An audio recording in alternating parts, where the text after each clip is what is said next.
Hello mga mare, good morning sa inyong lahat at welcome again dito sa ating kusina. At may lipstick na naman ako sa ngipin. Well, anyway, hayaan na natin yan. So ngayon, ang menu natin for today is simpleng-simple lang adobong pork chop. Ayan. So sinisimulan ko ng gayatin ang ating mga sibuyas mga mare. At habang nagagayat ako ay, well, magkumustahan tayong lahat. So kumusta kayong lahat? Ako, hanggang ngayon ay overwhelmed pa rin sa nangyaring magandang pangyayari kahapon sa amin, ang pamilya ko. Ayan. At sinimulan ko na rin mag-engage kagabi dahil nagpahinga ako. Dapat meron akong deliver ng mani. So, hindi ko ginawa. Dahil nga 2 days na akong straight at masasakit na yung aking mga ganito. So, nagpahinga muna ako. Pero mamaya ay itutuloy ko yon kasi kailangan mag-deliver ako doon. So, nagpahinga lang ako, kaya nakapag-engage ako ng maayos-ayos kahapon. Pero, syempre, sa dami ninyo mga mare, hindi ko pa rin lahat na bisita. At ganito ang ginagawa ko mga mare. Binabalikan ko yung mga recent post ko, yung mga previous post ko pala. Yung mga previous post ko, binabalikan ko at ini-engage ko yung mga nag-comment doon, nakipag-engage sa akin. So, para naman bumalik yung mga dati kong mga engager. Ayan. Ayan, at gusto ko munang i-shoutout mga mare, yung aking mga bagong followers and engagers. Hi sa inyong lahat. At tayo ay magsuportahan lang lahat mga mare. At teka muna, tatanggalin ko nga muna kasi ako nadidistract sa aking ngipin. Ayan o. Merong lipstick. Anyways, na-chop ko na yung ating sibuyas at napakasimple lang ang ating lulutuin ngayon. Hindi ko na minarinate. Diretso gisa na ang ating adobo. So, balikan ko kayo mga mare. Ayan, maganda na ulit ang ngiti ni Inday. At wala na ang lipstick. So, agad-agad ay magigisa na tayo mga mare. Ayan, nagsalang na ako ng kawali. At ito nga pala ang ating pork chop. Ito ay 26 pieces dahil nadagdagan na ang mga tao ni Madam. Ayan, kasi nagtayo sila ng, sa pagkakaalam ko, dalawang branch pa ang bubuksan nila. Yung sa Baltasar ay nabuksan na, nag-open na. Yung dito sa mas malapit ay hindi pa yata na-open dahil kulang pa sa tao. So, patuloy kami nag-hire at naghahanap ng tao na mga tindero, tindera, yan, mga helper. So, kaya dumami yung tao. Ayun, at magigisa na tayo mga mare. At isa-isa ko nang ilalagay mga mare ang ating pork chop. At lagyan natin mga mare ng konting asin lang dahil mas maraming toyo yung ilalagay natin dyan. At lagyan din natin mga mare ng medyo marami-raming paminta. Dahil adobo yan, kailangan yan ng maraming paminta. At lagyan din natin mga mare ng konting vetchin.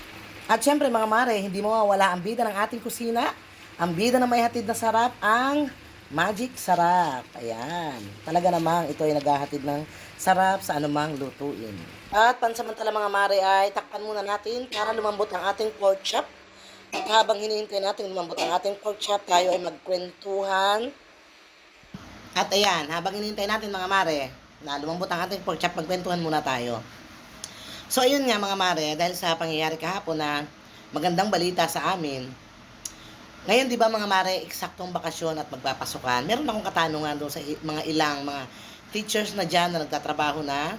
Ang gusto kong itanong, kung yung anak ko ba na nakapasa sa board exam ay pwede nang mag-apply sa public school etong pasukan na ito. Kasi may sinasabi siyang kailangan may ranking pa yon. Hindi pa siya pwedeng mag-apply ngayon agad-agad sa public school kasi wala siyang ipapakitang, yun nga, sinasabi niya na ranking. So, hindi ko alam kung ano yon.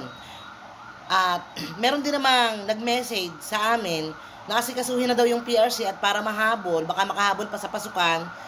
So, medyo nagkakaroon kami ng diskusyon, kaming mag-ina.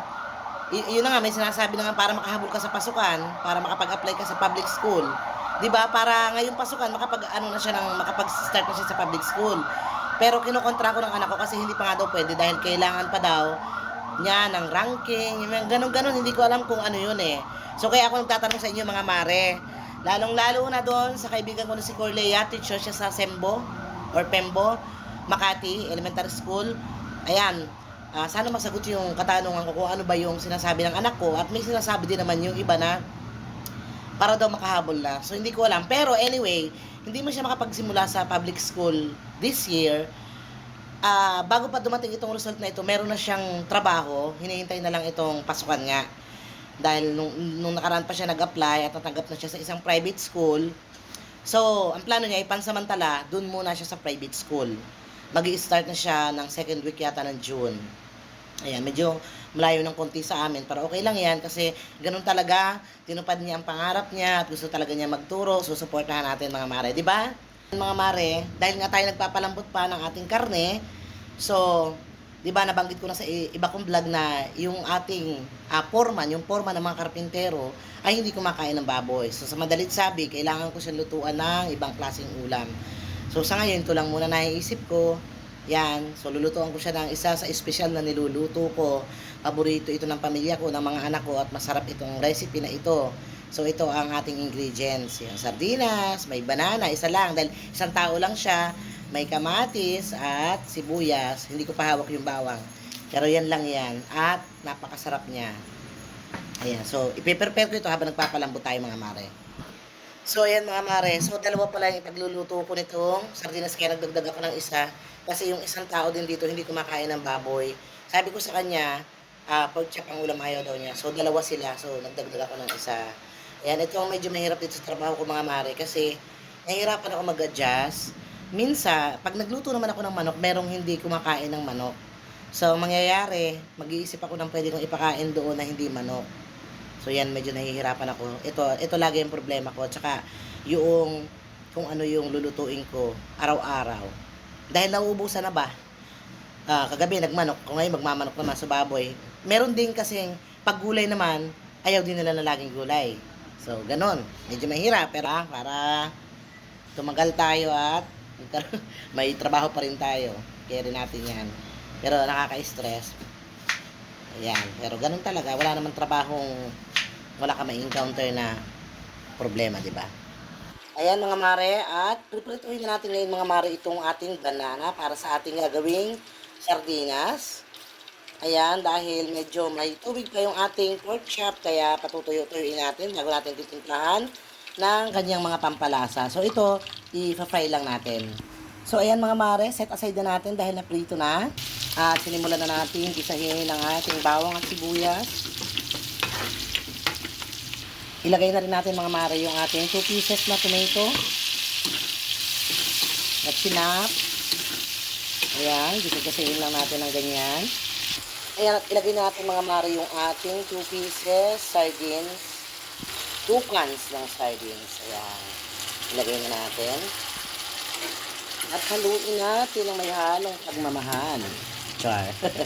At syempre mga mare, haluan din natin yung mga pampalasa katulad ng paminta, bechin, at yung bida ng ating kusina, magic sarap, at konting asin. So ilagay na natin mga mare itong ating piniritong banana.